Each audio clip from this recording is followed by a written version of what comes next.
Ladies and gentlemen, gather round, summoners and hunters.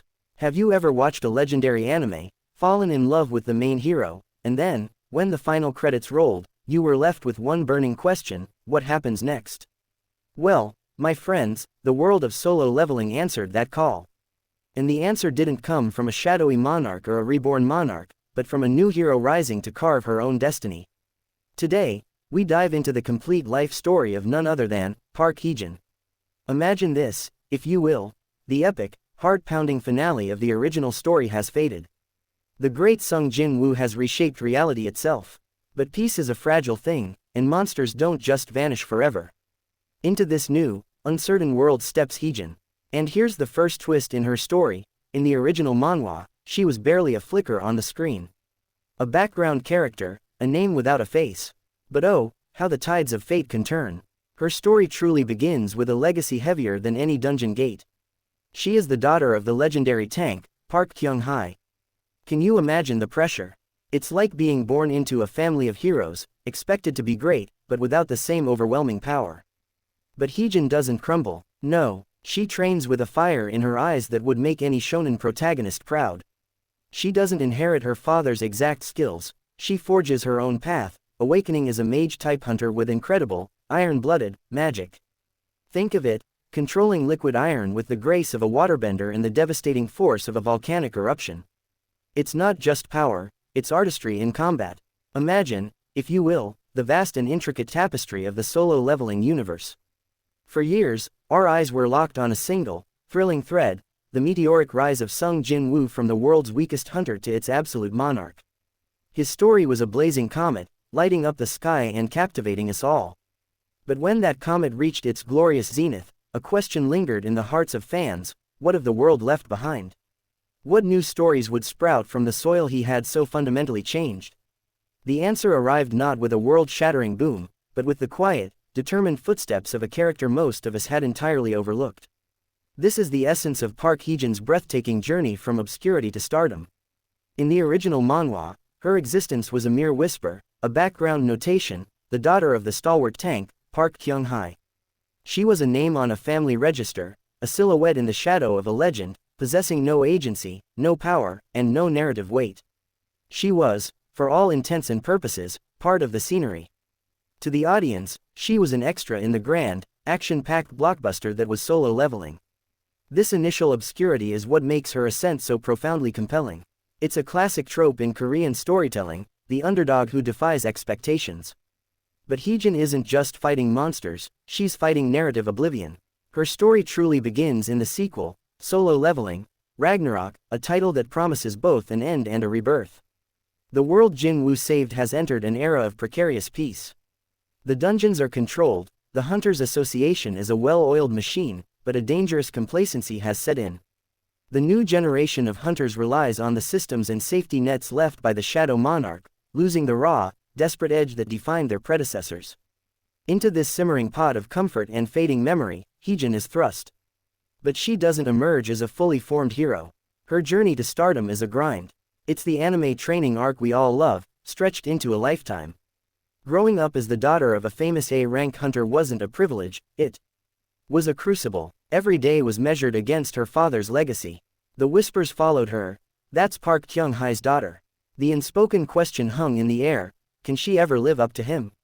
This pressure could have broken her, but instead, it forged her resolve in the fires of sheer will. Her awakening as a mage-type hunter was the first crack of lightning in her gray sky. But even here, her path wasn't straightforward. She didn't inherit her father's tank-like resilience or straightforward physical power. Instead, she manifested something unique, something entirely her own: iron-blooded magic. This wasn't the effortless, overwhelming power of a system-bestowed monarch. This was a power that required finesse, creativity, and intense control.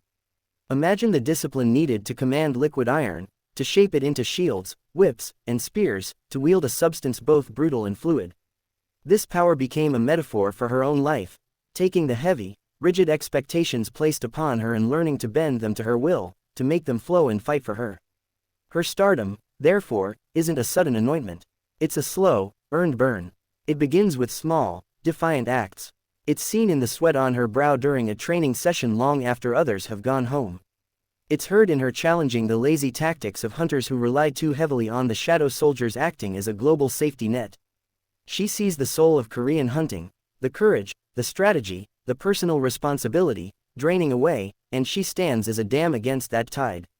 She isn't just fighting to be strong, she's fighting for an ideal, for the very spirit of what it meant to be a hunter in the chaotic, glorious early days. This moral conviction, this fire in her heart, is what transforms her from a background name into a foreground leader. She stops being Park Kyung-Hye's daughter, and starts becoming Park Heejin, the iron-blooded mage, the spark of a new generation, determined to ensure the flame of Korean hunters doesn't just flicker, but roars back to life. In the world of hunters, where reality is torn by gates and the air hums with latent magic, power is the ultimate currency. We've witnessed its most absolute form, the earth-shattering, shadow-wielding dominance of the monarchs. It is a power that commands, overwhelms, and obliterates. But what of those who do not hold such a divine, or damned, mandate? What of the heroes who must forge their strength not from a system's gift, but from the grit of their own soul? This is where the story of Park Heejin's power truly begins, a story not of inheritance, but of sheer, unyielding human resolve. Heejin's power, her iron-blooded magic, is a testament to her character. It is not a simple, brute force element like fire or pure kinetic energy. It is a paradox-given form, a power that demands both immense, unshakable will and the delicate, fluid touch of a master artist. Imagine the mental fortitude required to command a substance as fundamental as iron. In its liquid state, it is a searing, chaotic, and volatile force of nature, glowing with a heat that can melt stone. To shape this chaos, to force it into protective shields, razor-whip tendrils, or piercing lances, is a battle of concentration fought in the space between heartbeats. This is not a power that simply responds to a shouted command, it is a power that must be conducted, like a maestro leading a symphony of molten metal. Every defensive wall is a testament to her discipline, every offensive strike is a proof of her focused intent. This unique combat style immediately sets her apart in the hunter hierarchy.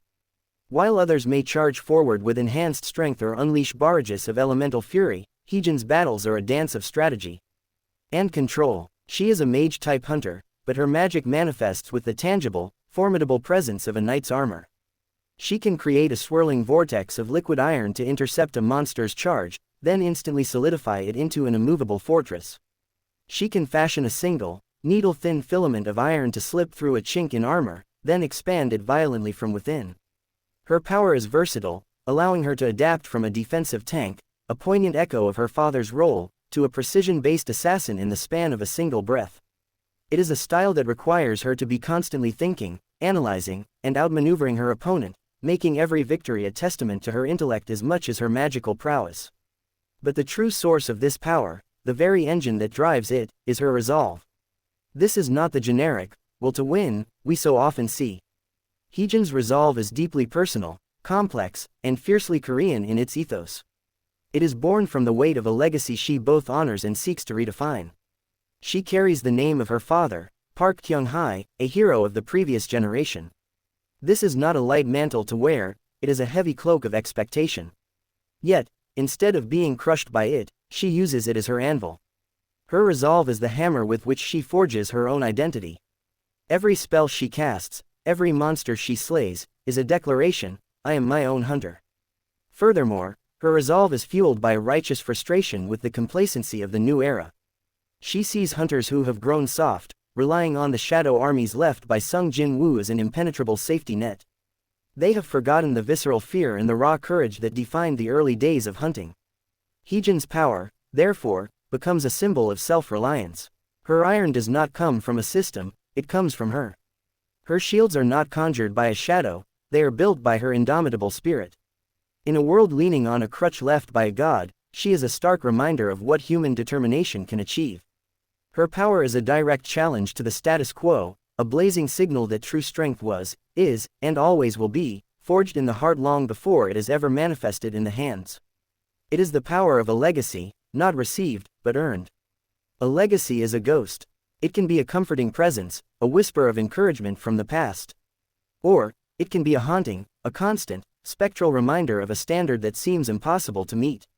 For Park Heejin, the legacy of her father, the renowned tank Park Kyung-Hye, was both. To be the child of a hero is to live in a permanent silhouette, your own outline defined by the shadow of someone else's greatness. The world does not see you first, it sees the echo of your parent. The expectation is a weight strapped to your soul, and every step forward feels heavier for it. Many in her position would have buckled, content to live in that shadow, using their famous name as a shield against any real expectation. But Heejin made a different choice. She did not seek to escape the ghost, she decided to arm it, to give it new form, and to march it forward under her own banner.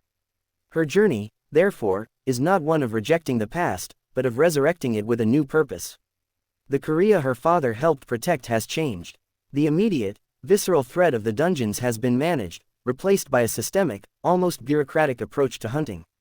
The towering, awe-inspiring figure of the Shadow Monarch, Sung Jin-Woo, now stands as a global guardian, but his very omnipresence has, paradoxically, made the hunter community softer. Why hone your skills to a razor's edge when an army of shadows can handle any breach? Why cultivate that primal, survivalist instinct when the ultimate safety net exists? This is the world Heejin inherits, a world saved, but perhaps also a world that has lost a piece of its fighting spirit. Heejin's mission is to rebuild, not just a reputation, but a philosophy. She isn't trying to replicate her father's specific role, a tank and a mage operate on fundamentally different principles. Instead, she is resurrecting his core values, self-reliance, unwavering courage, and the profound understanding that a hunter's primary weapon is their own resolve. When she steps onto the battlefield, her iron-blooded magic is more than an attack, it is a statement. It is a power that demands immense personal discipline and control, the antithesis of relying on an external force.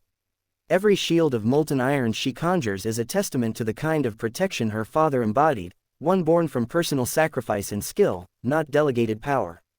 She is, in essence, taking the soul of the old guard, the heart, the grit, the unyielding determination, and reforging it into a new weapon for a new generation. She is proving that while the methods may evolve, the essence of a true hunter is timeless. She is not the heir to her father's title, she is the inheritor of his will, and she is using that will to build a new legacy upon the foundations of the old, ensuring that the name, Park, remains synonymous not with past glory, but with present and future strength. In the grand, often terrifying tapestry of the hunter universe, we have grown accustomed to protagonists who are, for lack of a better word, superhuman. They are paragons of unimaginable power, whose struggles, while epic, can feel distant from our own. Their battles are against gods and monarchs, fought on a scale that defies mortal comprehension. Park Heejin shatters this mold. She is not a god reborn nor a system-chosen savior. She is the heart of this new generation, and that is precisely what makes her the most relatable and vital hero for the world as it is now. Her journey is not about acquiring enough power to save the world single-handedly, it is about having enough courage to make a difference in the world you have. Heejin's struggles are profoundly, deeply human. She is not battling the abstract concept of evil, she is fighting against the slow, creeping decay of complacency. She grapples with the weight of expectation, the desire to make her family name proud while also carving out an identity that is authentically her own. This is a conflict that resonates with anyone who has ever felt the pressure to live up to a standard set before them. Her battlefield is as much internal as it is external, a war against self-doubt, against the easy path of reliance, against the temptation to simply fade into the background. When she stands up to hunters who place their faith entirely in the shadow armies, she is embodying a universal truth, that true strength lies in believing in yourself. This isn't a cheesy platitude in her world, it's a radical act of defiance. Furthermore, she represents a crucial shift from the solitary monarch to the communal protector. Sung Jin-Woo's path, for all its glory, was an isolated one. He became a king, set apart from humanity by his overwhelming power. Heejin, in stark contrast, is deeply embedded in her community. Her strength is meant to inspire others, to rekindle the fighting spirit in those around her. She isn't just fighting for humanity, she is fighting with it. She is a beacon, reminding everyone that they have a role to play, that safety is not something to be passively received from a higher power, but something that must be actively built and defended by every individual. She is the voice that says, "We are still here, and we are still capable." In this way, Park Heejin becomes the emotional core that grounds the solo-leveling universe. She is the bridge that connects the awe-inspiring, god-like power of the past to the determined, human spirit of the present. Her story assures us that even in a world touched by deities and magic, the most powerful force of all remains the human heart, with its capacity for courage, its resilience in the face of pressure, and its unwavering hope for a future we build with our own hands. She is the proof that you don't need to be a monarch to be a hero.